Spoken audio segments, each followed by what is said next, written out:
This is an Inbetweenisode of the Decision Making Studio podcast.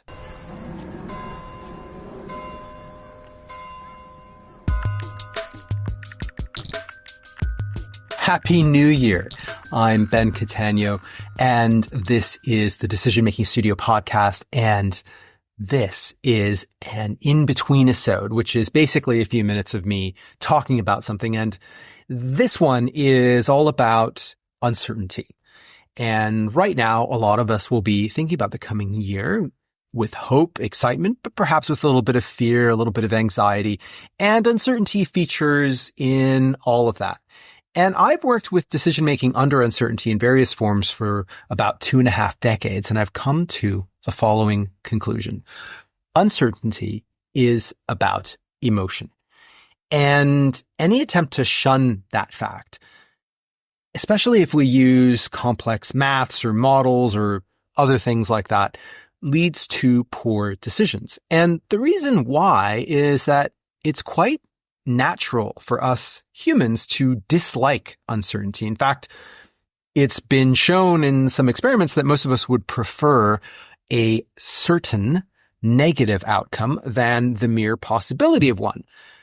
So the possibility of losing 100 pounds is more stressful than the certainty of losing 100 pounds, for example. And that's wild. That is wild.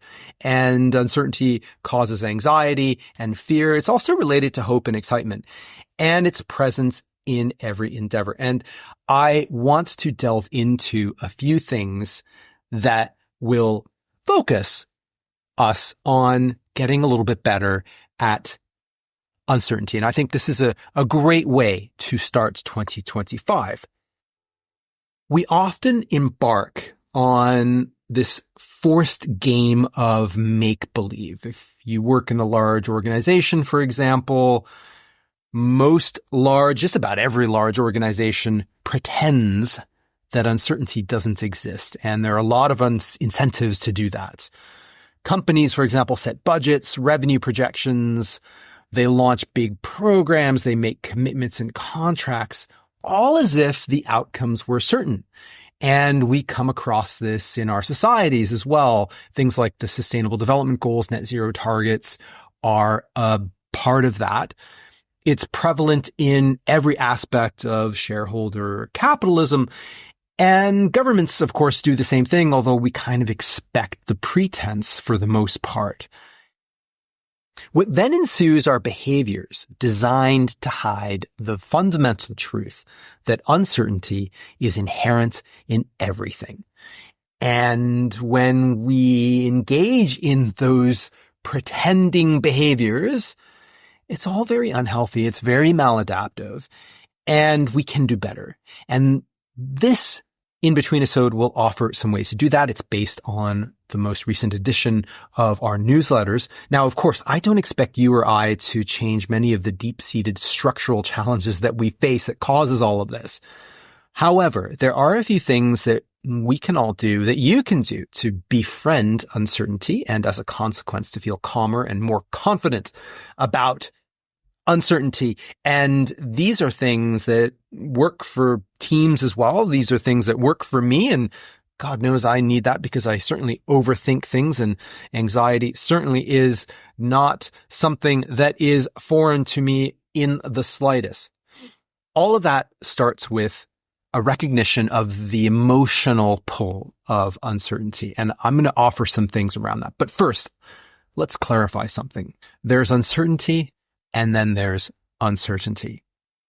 First, the first kind of uncertainty, it's the stuff that we can wrap our heads around. And economists John Kay and Mervyn King call that resolvable uncertainty from their book, Radical Uncertainty, which is the second kind, which I'll get to in a moment.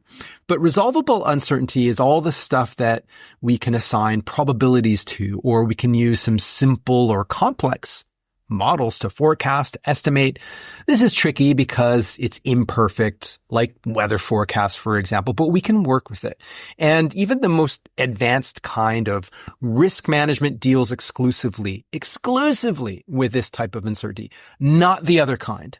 So let's talk about the other kind. The other kind is the stuff we can't fully wrap our heads around. That is this radical uncertainty. It's the world of the unimaginable.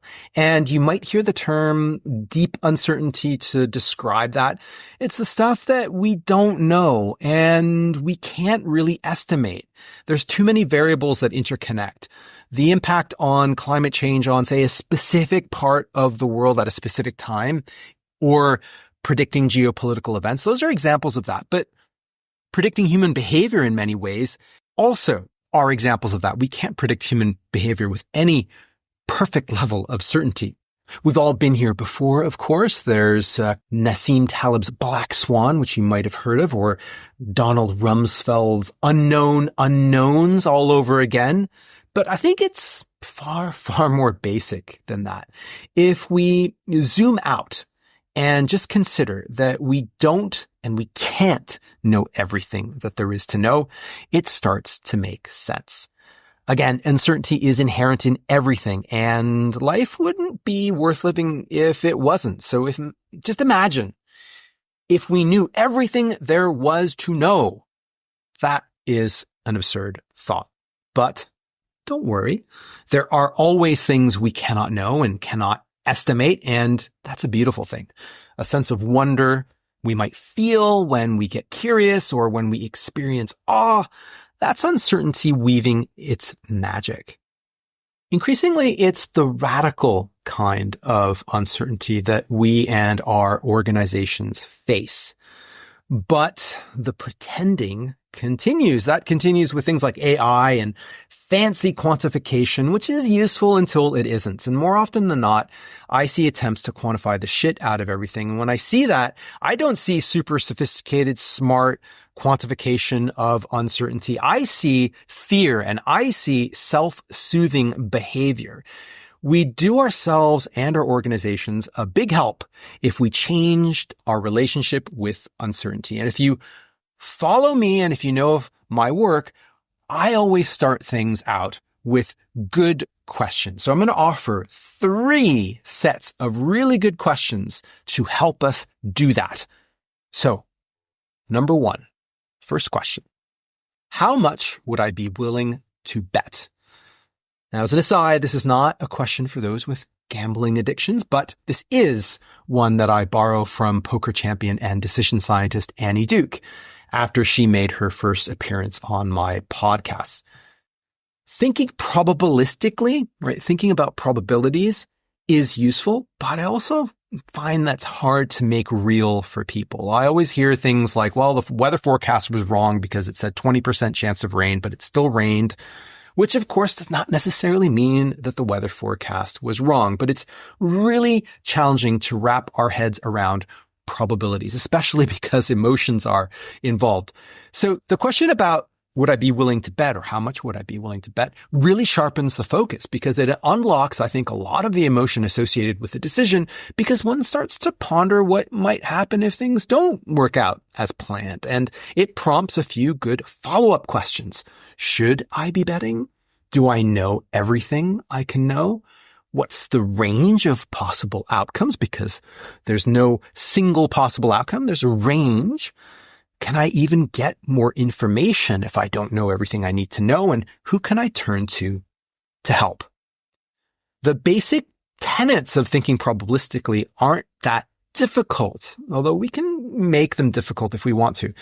And we can add plenty of techniques from the simple to the sophisticated as needed, but provided we've done a good job of decision framing, of getting a good option set when we're thinking about the choices we face, and we ask a good set of people, we brought in this sort of cognitive diversity, we're in a good position to estimate the chances of what we're trying to do, the chances of our options succeeding, or the validity of our assumptions.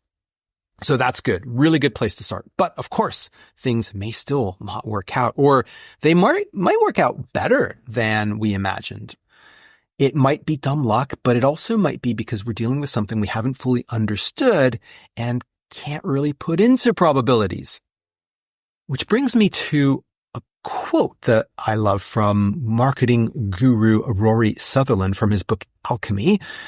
And the quote is this: it's important to remember that all big data comes from the same place, the past. And you could add all data comes from the past. So no matter how hard we try, predictions, forecasts, estimations of the future, they all have their limits. They all have their flaws because they're based on data, and data is based on the past.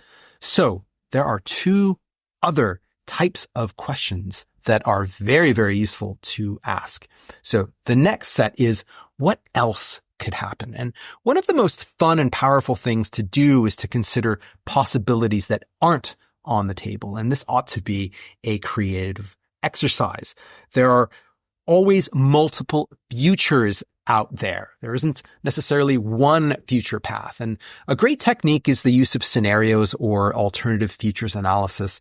I make a point that these aren't about predicting the future. It's just about understanding the range of things that might unfold. And this can be very involved, but it doesn't have to be. And I have a short guide on that. It's in the show notes, so do check that out. But that leads to a good set of sub-questions, which is, if one of these scenarios happened, what would I or we do?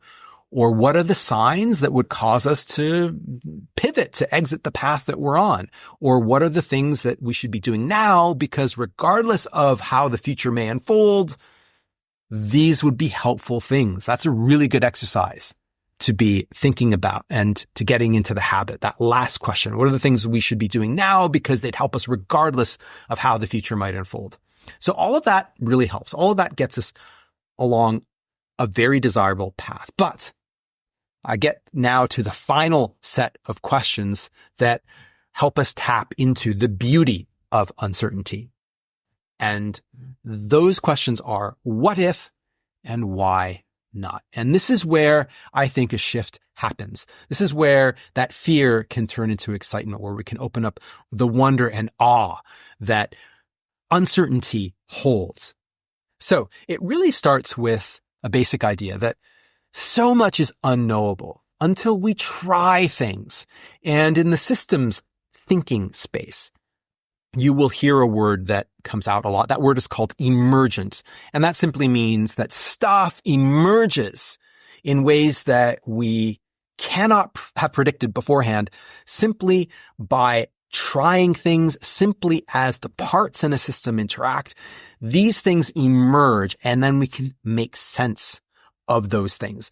And there are things we will never know unless you try stuff. So what if you tried a new way of doing something? What if you launched that business? What if you asked that person out? What if you took up that new hobby? What if you signed up for that ultra marathon or took that trip? And why not? Why not do something different? Why not ask that challenging question? Or simply, why not you? And who says you can't do that? And these are playful questions because they involve leaning into uncertainty. And provided you've taken a lot of our other advice around decision making, so framing your decision, protecting your downside, they should make uncertainty fun. A word of warning, though, these are dangerous questions, not to you, of course, but sometimes to others because they might challenge their beliefs or dogmas or orthodoxies or perceptions they might even have about you, your team, or your organization. But that's a good thing, and it's fun too. So I will leave you with this. Uncertainty is beautiful. It's why we watch that film or that sporting event, because we just don't know what's going to happen. It's why we try things. It's why we get curious. It's why we feel wonder and awe. It makes life worth living. So on that note, I wish you a happy new year. I wish you all the best for 2025. And don't forget, uncertainty is life.